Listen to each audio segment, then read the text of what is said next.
Boa noite. Você sabia que existe uma tarefa, existe algo que é indispensável, mas ao mesmo tempo é super divertido e que desenvolve a inteligência da criança? Eu sou a Edna Barbosa, sou neuropsicopedagoga, sou escritora de livros infantis de assuntos pedagógicos e eu ajudo pais a criarem filhos felizes, inteligentes e obedientes e no futuro, adultos bem-sucedidos. E nós estamos aqui hoje para falar sobre algo muito importante. Mas fique comigo até o final que você vai saber que ação é essa, o que é tão divertido e que é indispensável para desenvolver a inteligência da criança. Crianças inteligentes é o que nós queremos, não é isso? E nós lutamos para ver os nossos filhos cada dia mais inteligentes, mas existem muitos mitos sobre a inteligência. Um dos mitos e que tem caído por terra é que algumas crianças nascem inteligentes e outras não. Esse é um mito. Na verdade, a inteligência ela é algo que pode ser construído, que pode ser melhorado, que pode ser adquirido. Esse é um mito que precisa cair por terra. A criança pode até não demonstrar, né? É muito cruel nós rotularmos uma criança e falarmos que ela não é inteligente. A criança precisa ter oportunidades para mostrar, ou seja, para extrapolar as suas experiências, para então mostrar se ela já tem ou se ela já adquiriu alguma inteligência. Um outro mito que precisa cair por terra e que foi muito importante foi o que Howard Gardner, que é esse escritor aqui, é um teórico da psicologia, da educação, e ele construiu a teoria das inteligências múltiplas e foi muito importante. A descoberta, os estudos de Gardner foram muito importantes para essa questão da inteligência, principalmente para a educação. E ele disse o seguinte, que existem inteligências múltiplas, ou seja, as crianças ou as pessoas, elas são inteligentes em determinada área e outras são inteligentes em outras áreas, ou seja, alguém possui uma inteligência, por exemplo, em matemática e o outro possui inteligência em português. Existem várias inteligências e isso tirou um peso das costas, dos ombros de muitas pessoas, inclusive de crianças. Quando uma criança estava na escola e ela apresentava uma dificuldade em matemática, essa criança era rotulada e algumas vezes cruelmente considerada como uma criança burra, como uma criança que não desenvolvia, como uma criança que não servia até para estudar, que não tinha jeito para a escola. Pensa, isso aconteceu muitas vezes e eu na área da educação, quantas vezes já vi isso, quando na verdade aquela criança apresentava, por outro lado, uma facilidade para desenhar, uma facilidade para transmitir aquilo que é falado e outras habilidades, e isso não se levava em consideração. Então Gardner vem e diz, existem inteligências específicas e algumas pessoas se aprimoram, adquirem uma inteligência em determinada área. Outras adquirem mais de uma inteligência, né? E na verdade, existem crianças que vão demonstrar uma dificuldade em alguma área, mas em outras elas vão se dar muito bem, não é isso? Precisamos ter esse olhar e essa preocupação. Agora, quanto à alfabetização, nós precisamos ter cuidado, porque a alfabetização é algo que é acessível, que é viável. E mesmo que a criança demonstre uma dificuldade, não é que ela não tem jeito para ser alfabetizada. É preciso então mudar o método. Existe um outro método ou outros métodos que vão contemplar essa criança e ela então vai ser alfabetizada Porque a alfabetização, a leitura e a escrita está ao alcance de todos, certo? Então vamos aqui. E Gardner, ele vem e coloca e apresenta essas inteligências em algumas áreas. E aqui eu quero citar para você, ele começa trazendo a inteligência espacial visual. O que é isso? Essa inteligência é uma habilidade para compreender imagens, produções gráficas. As pessoas têm uma facilidade para analisar gráficos, figuras geométricas, a medir espaços, a localização, e geralmente essa pessoa que tem essa inteligência nessa área, né? Essa inteligência cartesiana, de entender mapas, de entender a localização, o espaço, o enquadramento, essas pessoas geralmente elas vão escolher áreas como arquitetura, né? São fotógrafos também que sabem visualizar um espaço, enquadrar um espaço, ou uma figura no espaço, ou uma pessoa no espaço, né? Os designers, os escultores, desenhistas, projetistas, são pessoas aí que vão mostrar essa inteligência e vão se enquadrar aqui. Mas tem também a inteligência verbal linguística. O que é isso? É a pessoa que tem a habilidade de usar a linguagem para resolver problemas ou para criar ou para fazer suas produções. É uma pessoa que consegue analisar informações, produzir trabalhos envolvendo a linguagem. Geralmente são os escritores, os advogados, né, que usam a linguagem como ferramenta de trabalho, não é assim?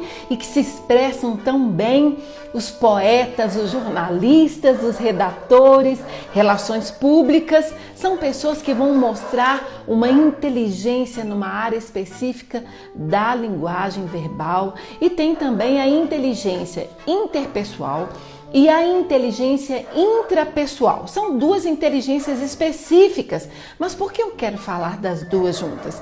Porque ambas vão falar ou vão reconhecer e entender sentimentos, motivações e intenções. No caso da inteligência interpessoal, a pessoa vai demonstrar essa habilidade de reconhecer o que eu disse aqui como sentimentos, motivações e intenções de outra pessoa.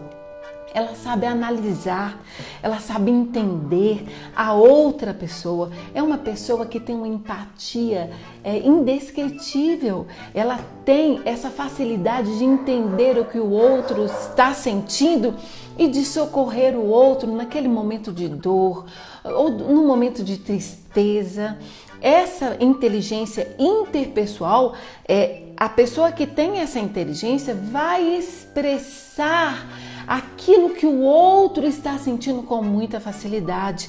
São os psicólogos, os terapeutas, que vão demonstrar essa habilidade no contato humano, no trabalho em equipe, né? Também tem os médicos, os analistas de recursos humanos, né? Assim, e quando nós falamos sobre a inteligência interpessoal, são pessoas que vão demonstrar essa habilidade de entender sentimentos, motivações, as intenções, mas quanto a ela mesma, reconhecer a si mesma, seus sentimentos, seus desejos, a personalidade. E ela sabe descrever aquilo que está sentindo, ela sabe descrever as situações, é uma habilidade mestra, é uma facilidade para descrever sentimentos, a tristeza, a alegria, e ela tem essa habilidade. E normalmente essa pessoa que tem essa habilidade intrapessoal, quer dizer, para si mesma, elas atuam em áreas como a filosofia e outras, né? O próprio psicólogo, os poetas, muitas vezes, eles estão ali descrevendo, eles têm essa habilidade de escrever os seus sentimentos, né? Os professores, né? Também são pessoas que costumam atuar nessas áreas, dentre outros. E aí vem a inteligência naturalista. E Gardner dizia que a inteligência naturalista vai falar de uma pessoa que tem a habilidade de entender a natureza. Ela consegue descrever fenômenos da natureza, ela vai ter essa habilidade aí para identificar e distinguir tudo que está relacionado à natureza, os animais, os tipos de plantas e, como eu já disse, os fenômenos da natureza. Bom, geralmente essas pessoas seguem carreiras como biólogos, os geógrafos, né? São pessoas que se identificam com a natureza. Existem também profissionais da área da educação que descrevem e que são hábeis em descrever essa inteligência ou a aprendizagem relacionada à natureza. Olha que interessante, né? Então, é essa inteligência naturalista aí que algumas pessoas são expert, né? E algumas descrevem os fenômenos do espaço, se interessam por questões do espaço, por questões do universo, que estão aqui enquadradas dentro dessa inteligência naturalista. E a outra inteligência que Gardner vai citar é a inteligência corporal sinestésica. Essa inteligência vai descrever aí a habilidade de coordenar, de utilizar o próprio corpo. Aí você vai entender, Tati, aí, olha, de descrever, de coordenar, de utilizar o próprio corpo para criar situações, para criar soluções e para resolver problemas. Olha só, é uma sensibilidade corporal e você vai perceber isso nos dançarinos, nos atores, nos atletas, né? A pessoa vai ter muita facilidade aí, como a Tati descreveu a sua filha, com uma facilidade para dança, para natação, né? Uma habilidade nessa área e em outras áreas, né?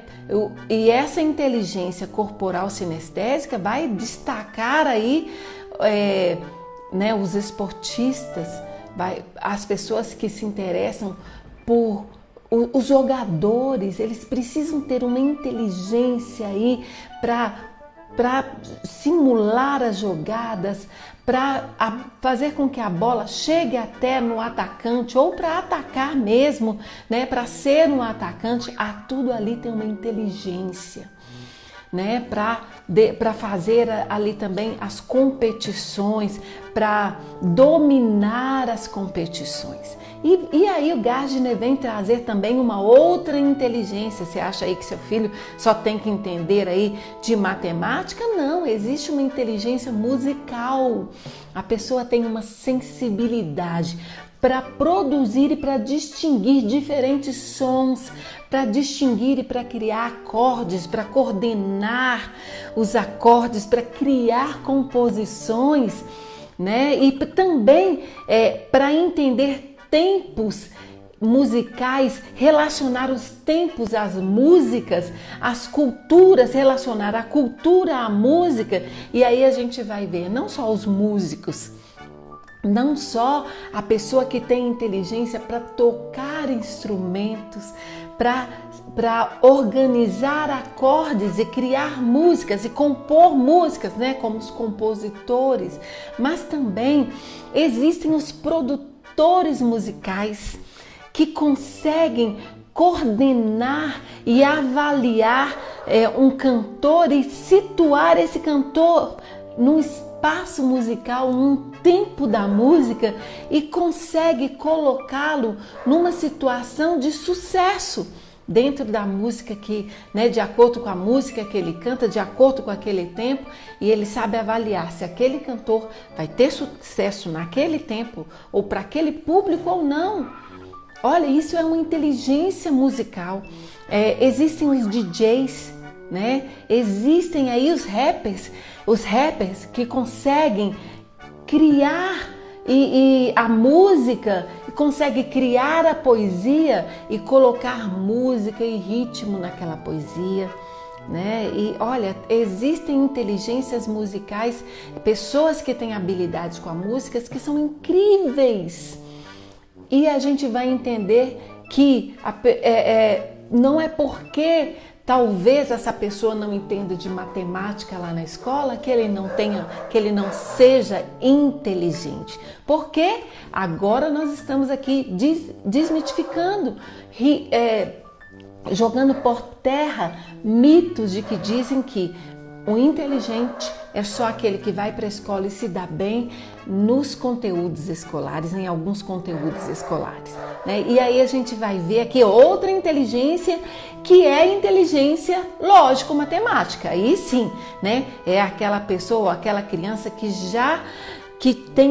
vai demonstrar uma habilidade com números, com quantidades, em desenvolver equações, fazer cálculos, resolver problemas, né? Ele consegue trazer para a mente, simular situações, né? E essa pessoa que tem aí essa habilidade com números, com a matemática, com a lógica, ele vai longe aí nessa situação, nessa área, e a gente vai ver aí o contador, não é? E eu acho incrível aí, eu quero dar os parabéns para os contadores aí que conseguem levar tudo à risca, né?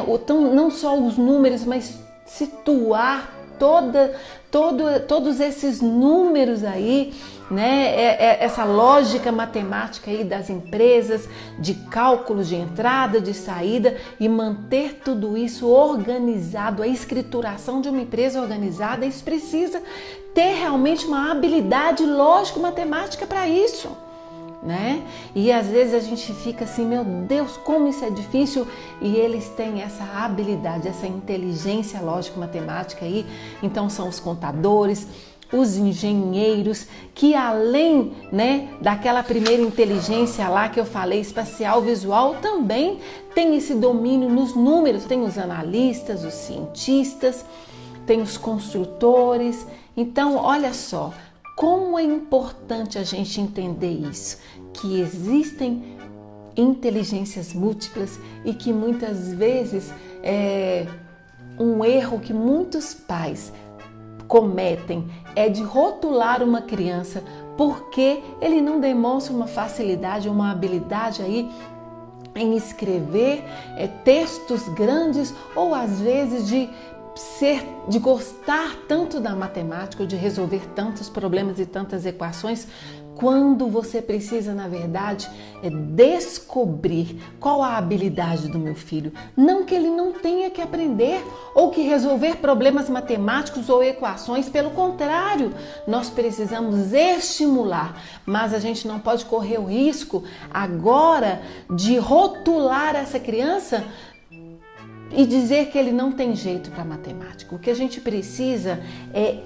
estimular, é incentivar essa criança a esforçar mais naquela área onde ele não tem facilidade, onde ele não demonstra tanta habilidade. E aí sim, elogiar o esforço dessa criança.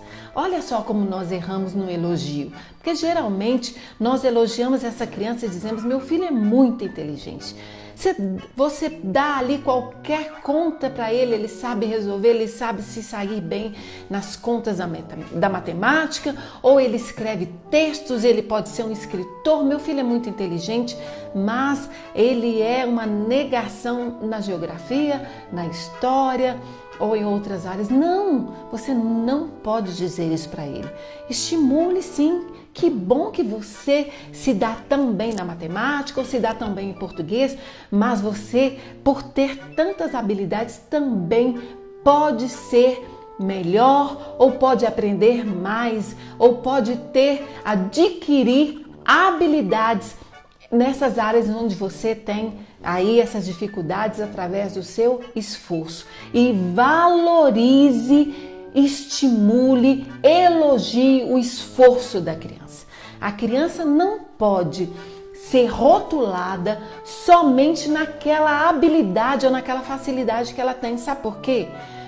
Porque quando a criança ela é tão somente elogiada naquilo que ela tem facilidade de fazer, o dia que ela errar algo naquela área, ela vai se sentir derrotada. Ela vai dizer, eu não sou mais inteligente porque eu errei. Meu pai, minha mãe me rotularam o tempo todo, diziam o tempo todo que eu era inteligente em matemática, mas agora eu estou errando, e aí? Então estimule, aprenda a elogiar, a estimular a criança pelo esforço dela. Com certeza você tem habilidade em matemática, meu filho, mas eu vejo o quanto você se esforça nessa área. Então elogie o esforço dessa criança, e quando ele errar, tá tudo bem. Tá tudo bem, todos erram, e você vai se esforçar e vai conseguir aí superar essa dificuldade. Entendeu como é sério quando nós rotulamos o nosso filho tanto para a inteligência quanto para a área que ele tem dificuldade? Mas eu fiquei de trazer para vocês aqui que ação é essa, que prática é essa tão importante que vai então estimular a inteligência da criança em qualquer uma dessas áreas, você sabia? E eu falei que essa ação, que essa prática é algo divertido, e eu quero dizer para você que existe uma prática na vida da criança que vai estimular a inteligência e é algo completamente divertido, e essa prática é a brincadeira. E pasmem, hoje muitas pessoas ou muitas crianças estão deixando de brincar por causa do celular, por causa das redes sociais, por causa do computador ou por causa da TV, e ele fica ali parado. E fica tanto tempo ali na frente das telas que ele esquece de brincar, ou muitos pais e muitas mamães, porque vê a criança ali diante das telas e tá muito bem, tá muito bom, porque ele tá tão quietinho ali, ele tá tão bonitinho, tá tão comportado, e você esquece que até para ficar diante das telas as crianças precisam ter um tempo delimitado. Depois você vai lá no meu canal do YouTube e veja lá o conteúdo que eu deixei lá sobre o tempo da criança diante das telas. Quanto tempo a criança pode ficar diante das telas, e você vai ver um estudo todo, e que eu coloco lá numa live que eu fiz sobre o estudo da Organização Mundial da Saúde sobre o tempo que a criança pode ficar diante das telas, e também da Fundação de Pediatria e de outros órgãos médicos que pararam para estudar e para se preocupar com isso. Por quê? Porque a criança não pode ficar diante das telas? Não tem mais como fugir, né? A criança precisa ter um tempo diante das telas, mas a partir de qual idade? A partir de quanto tempo você pode dar um celular para a criança? Tudo isso precisa ser pensado. Agora, o que nós precisamos pensar é que ficar diante das telas não pode impedir a criança de brincar. E a importância da brincadeira, sobre isso que eu vou falar agora, de uma forma resumida, mas que você vai entender e vai sair daqui saciado de certa forma, é porque a brincadeira é tão importante e porque ela ajuda no desenvolvimento da inteligência, e eu vou falar no final como desenvolver essas inteligências através da brincadeira.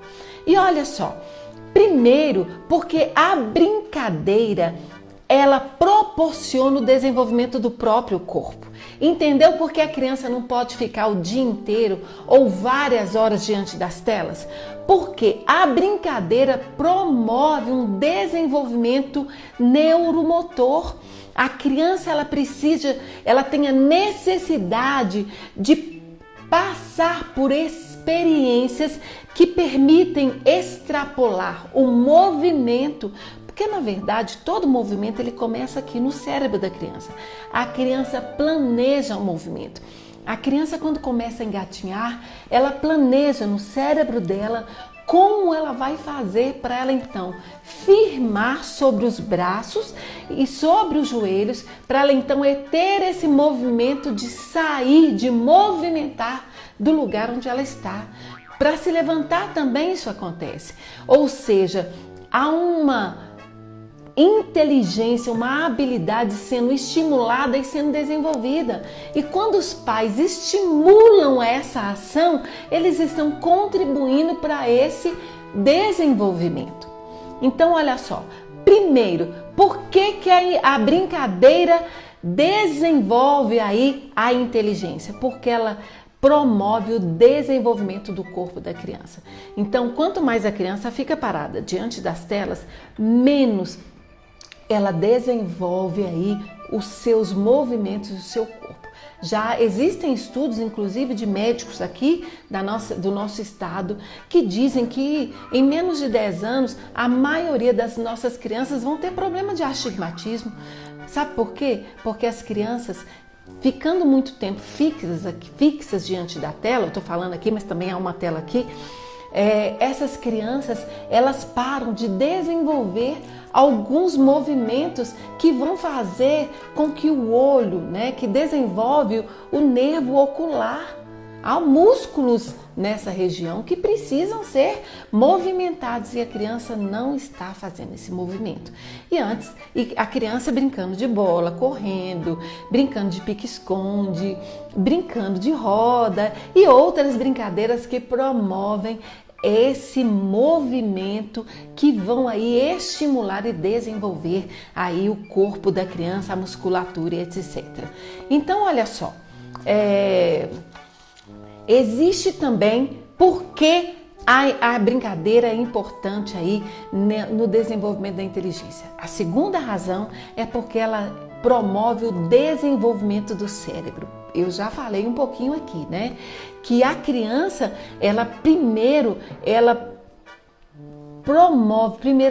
planeja o movimento, ela está trabalhando o desenvolvimento, o planejamento, né? Na área do córtex frontal, para então ela realizar aquele movimento, né? Quando a criança fica ali só parada diante das telas, não está acontecendo.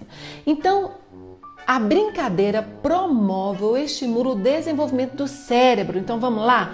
Como é que isso acontece? Ela promove o desenvolvimento cognitivo. Quando a criança planeja uma ação, até na brincadeira, a brincadeira promove isso. A criança, ela planeja a brincadeira, ela planeja uma ação, ela permite a criança imaginar. E na imaginação, eu sempre falo que a imaginação dá a mão para a criatividade e sai puxando a criatividade. Porque a criança imagina e ela cria alguma coisa. Ela cria uma brincadeira, ela cria um brinquedo, ela cria uma situação, e aqui ela vai então propondo soluções, criando situações na brincadeira, não é assim? Ela revive situações, ela cria soluções na brincadeira, ela representa a realidade. E ao mesmo tempo, a brincadeira promove o desenvolvimento, como eu disse, neuromotor, porque a criança, ela está ali brincando de correr, de jogar bola, de pular, de rodar, movimentos que demandam um trabalho cerebral e também um trabalho físico, que vão promover um exercício dos músculos e que vão possibilitar o desenvolvimento da criança, ou seja, a criança passar de uma fase para outra fase nesse desenvolvimento do corpo. Entendeu o que a criança faz? Às vezes a criança está ali brincando e ela vai brincar com crianças da idade dela, né? Mas quando ela começa a desenvolver habilidades cerebrais, ou quando ela começa a planejar certas habilidades ou certas situações, ela não vai mais querer brincar com aquelas crianças daquela idade lá atrás. Ela quer brincar com crianças que conseguem acompanhar esse desenvolvimento cerebral que está acontecendo. A brincadeira, ela promove o desenvolvimento cognitivo, neuromotor, e olha só que interessante, que eu vou deixar aqui uma dica muito importante que vocês precisam se ater. Quando a criança está brincando de bola, por exemplo, ela vai jogar a bola no cesto. E esse movimento de jogar a bola no cesto, de pegar a bola, de jogar a bola no cesto, esse movimento está preparando a criança para a aprendizagem escolar, para ver uma letra num quadro, ou em algum lugar, ou em alguma faixa, e ela vê e ela traz para o caderno e vai fazer o movimento da escrita. E existem brincadeiras que vão desenvolver, né? Vão desenvolver aqui, né? A coordenação motora grossa, a coordenação motora fina, ou seja, uma coordenação que vai preparar a criança para a escrita da palavra. Olha que interessante. Movimento com os olhos que vão preparar a criança para a leitura, para a criança acompanhar a leitura da esquerda para a direita, como é a nossa escrita aqui portuguesa, né? Porque existem escritas e existem crianças, eu mesmo conheci, que eram crianças, que foram adolescentes, são jovens, que decidiram estudar o hebraico na faculdade, né? Letras, e aí ir para a área do hebraico, e lá na faculdade aprendeu que o hebraico é da direita para a esquerda que se escreve, né? E aí esse movimento, tudo isso é preparado na brincadeira, é fortalecido na brincadeira. Viu que interessante? Como a brincadeira aí vai estimular, então, vai possibilitar esse desenvolvimento e essas inteligências. E aí tem um fator interessante da inteligência através da brincadeira, que é o efeito lúdico.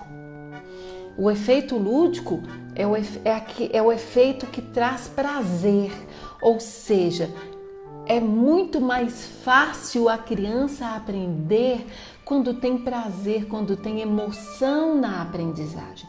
E toda vez que uma professora, ou que você, mamãe hoje, papai que está ensinando em casa, quando você traz algum ensinamento para ensinar a criança através de uma brincadeira, o resultado vai ser muito mais efetivo, porque existe prazer naquela aprendizagem. Olha o que a brincadeira está aí trazendo para a gente, ensinando para a gente hoje. E um outro fator muito importante da brincadeira que vai favorecer aí na inteligência é porque a brincadeira ela serve para canalizar a agressividade. Existem fases onde a criança fica muito agressiva, não é isso? Né? Existem fases que a criança bem pequena se manifesta através da birra, e na birra existe uma fase da agressividade, né? Quem me conhece aí sabe que eu tenho, dentro dos meus cursos, tem o curso aí lidando com a birra da forma certa, onde eu falo sobre isso, a importância, né, de trabalhar, de ter esse olhar. Mas a brincadeira também contribui, ajuda a trabalhar a agressividade. Por isso a criança precisa ter tempo para brincar, né? A brincadeira, os jogos, a massinha. Você sabia que brincar de massinha, a criança está ali canalizando muitas vezes a agressividade dela. Ela pega a massinha, às vezes ela está ali, né, só mesmo ali tateando, ou amassando, ou dando forma muitas vezes a alguma coisa, a alguma situação, que na verdade ela está canalizando, ela está transferindo ali uma situação, um problema, uma agressividade, né? E isso serve para argila, serve para brincadeiras que permitam usar a força física, como brincadeira onde a criança, né, tem aquela brincadeira com a corda e outras brincadeiras, brincadeira de bola. Os jogos são uma ferramenta importantíssima para a criança, para canalizar a agressividade, para facilitar aí, para a criança aliviar a agressividade. E criança com agressividade é um problema muito sério, né, para a aprendizagem. Então, olha só um outro fator importante para a criança, para adquirir a inteligência através da brincadeira. Olha só, E aí vem um outro fator que é a brincadeira e a felicidade, né? Criança feliz é criança que aprende. Olha só que interessante, a brincadeira promovendo a felicidade. Eu falei aqui sobre o efeito lúdico da brincadeira. Na verdade, o que efeito é esse? Toda vez que a criança brinca, o cérebro dela dispara aí uma quantidade de serotonina, uma quantidade de neurotransmissores que produzem a felicidade. E isso é neuronal, e isso vai acontecer no cérebro da criança. Toda vez que a criança está brincando, a sensação que ela tem é de prazer, é de felicidade. E isso promove, isso desperta a criança na hora daquela brincadeira para inteligências. Se a criança está brincando ou está brincando com os outros colegas através de jogos, o prazer gerado ali pode sim despertar na criança o prazer para a aprendizagem da matemática. E quando se brinca, olha que interessante a dica que eu quero deixar para vocês aqui.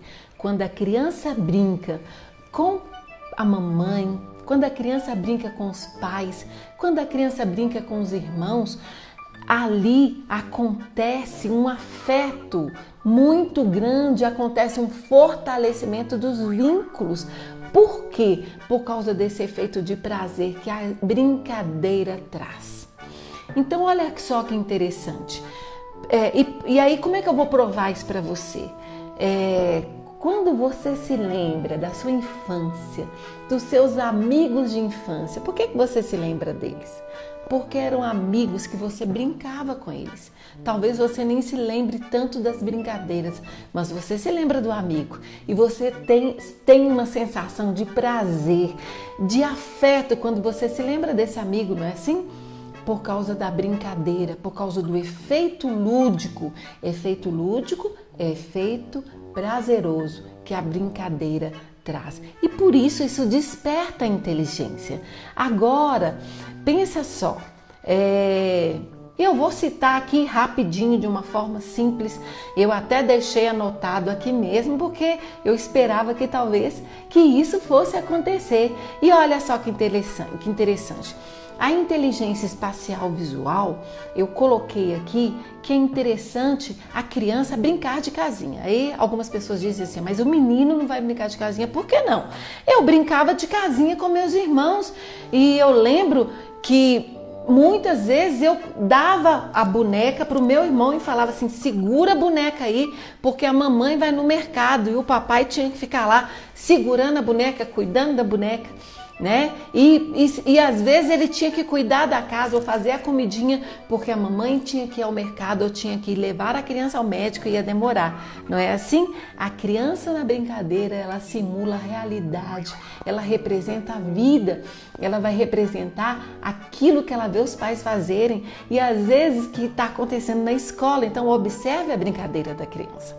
E aqui na inteligência espacial visual, a criança, essa inteligência ela é despertada através das brincadeiras de casinha, de brincadeiras de construção, de desenhos, de pinturas, de legos, as brincadeiras de encaixe. Não existem esses brinquedos onde as crianças, onde você compra as casinhas e as crianças têm que montar, né? Ela está projetando ali, né? Então, outro exemplo aqui é para a inteligência verbal linguística. Primeiro que eu quero lembrar você que você é a referência para a criança.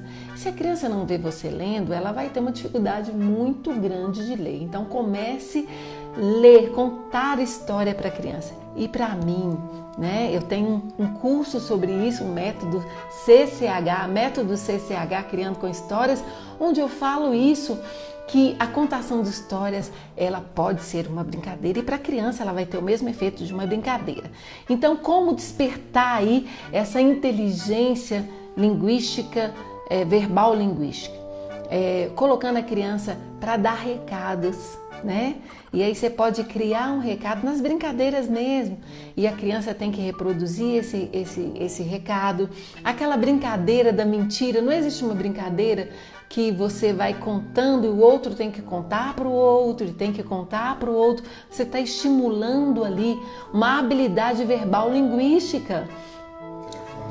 O telefone sem fio, exatamente, né? Escrever cartinhas, escrever recados, mandar recados aí através do WhatsApp mesmo para a vovó, para o vovô, ouvir e recontar histórias, fazer sarau de poemas e gravar esses saraus e mandar aí para a vovó, para o vovô, né? Brincar de jornalista, de investigador, de detetive.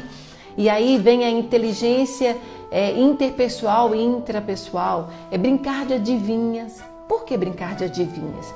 Porque ali você está estimulando a criança a pensar, a analisar, aquela brincadeira de qual é o filme, né? De adivinhar o filme, o nome do filme, de adivinhar o animal. A pessoa, ela faz a mímica, né? Brincadeiras de mímicas. Essas brincadeiras também estimulam aí a inteligência interpessoal e intrapessoal, porque ela está aprendendo a ler, não só os gestos, mas aquilo que a pessoa está falando, a comunicação não verbal, aquilo que ela fala através da expressão do rosto, né? Então, ela aprende a ler os sentimentos, né? A compartilhar esses sentimentos quando ela começa a descrever aquilo que ela está sentindo através de algumas brincadeiras que permitem isso. Tem brincadeiras dos emojis, né? Onde mostra carinho e a criança tem que falar como ela está se sentindo. E aí vem a inteligência naturalista através da brincadeira e fazendo piqueniques, brincadeiras de acampar, simulando brincadeiras. Tem uma brincadeira que eu amo, que quando a criança deita ali, ou na natureza, ou diante da janela, ela olha para o céu e começa a interpretar os desenhos que ela está vendo nas nuvens. Tudo isso você está despertando a criança para essa inteligência naturalista, para a criança se dá bem também nas aulas de geografia, de ciências, de história, né? E aí vem então a inteligência corporal sinestésica. E aí a gente vai falar de quê? De dançar, de nadar, de praticar esportes, de brincar de bola e de jogos de botão, brincadeiras onde a criança vai ter que estimular, de que planejar ações através de jogos, de competições, as diversas competições, e a inteligência musical, né? Quando você começa a despertar a criança através da música. Utilize a música na hora de se alimentar, a música na hora de deitar, a música para qualquer atividade na hora do banho, né? Estimule a música, estimule a criança, ensine a criança a cantar músicas, a se expressar através de músicas. Tudo isso você vai estar despertando essa inteligência musical. Tem também a inteligência lógico-matemática. E aqui eu vou falar dos jogos, eu vou falar dos legos, o jogo mobiliário, né? Os jogos, o Uno, esses jogos que vão aí trabalhar desde a criança pequenininha a trabalhar com quantidades, ensinar a criança a brincar com tampinhas, a separar por cores, a separar por tamanhos, a separar por formas. Tudo isso vai despertar a inteligência lógico-matemática da criança. Viu aí quanto é importante a brincadeira para despertar a inteligência da criança? Viu, Tati, como as brincadeiras podem favorecer nas inteligências múltiplas? É isso. Então, gente, para finalizar, o que eu tenho que dizer para você? Deixe seu filho brincar, deixe a criança ser criança. Coloque um tempo na rotina para a criança brincar, sim, para cansar, para gastar energia. Aí você diz, mas a criança não tem tempo, a criança não tem ninguém para brincar. Brinque com ela. mas coloque esses momentos. Criança precisa gastar energia, e se a criança não gastar energia, ela vai querer gastar essa energia de outra forma, e você vai reclamar e vai dizer que essa criança está impossível, que está jogando tudo da casa no chão, que está dando muito trabalho, que está te cansando. Mas você precisa pôr essa criança para brincar. Criança é uma necessidade básica da criança, a brincadeira. E aqui, eu quero deixar para você: criança que brinca será um adulto saudável, será um adulto inteligente, será um adulto que será bem-sucedido. Então é isso que eu quero deixar para vocês. Um beijo para vocês e até a próxima.